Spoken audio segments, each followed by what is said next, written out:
Un principe qui est important en HTML5, ce sont les sections puis les articles, en dehors des autres balises qu'on a vues, comme l'entête et puis donc le header et le footer.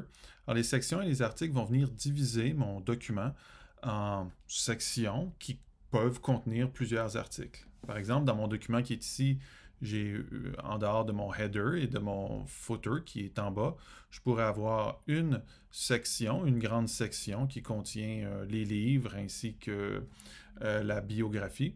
Et à l'intérieur de ça, j'ai deux articles, puisque tout ça se rapporte à Charles Bukowski. Un premier article sur sa formation, puis un deuxième article sur ses œuvres traduites. Le principe d'un article, c'est qu'un site tiers pourrait venir extraire un article au complet de mon site et qu'il ferait du sens en dehors du contenu de la page.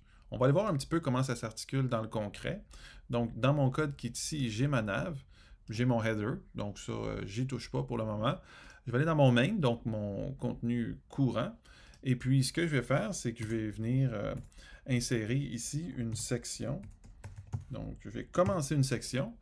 Oups, pardon, j'ai oublié le E. Donc, une section, dis-je, qui va finir plus bas. Donc, toujours dans le main, mais un peu plus bas que le contenu ici.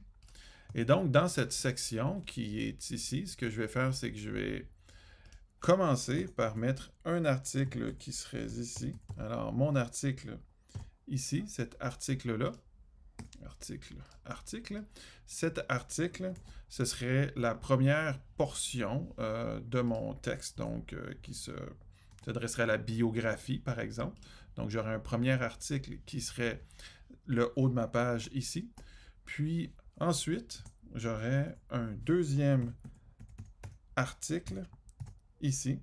Et dans ce deuxième article-là, bien, je retrouverai mes œuvres qui seraient ici. Puis l'entête que je vais mettre à mon article est aussi importante puisque Google va comprendre ici que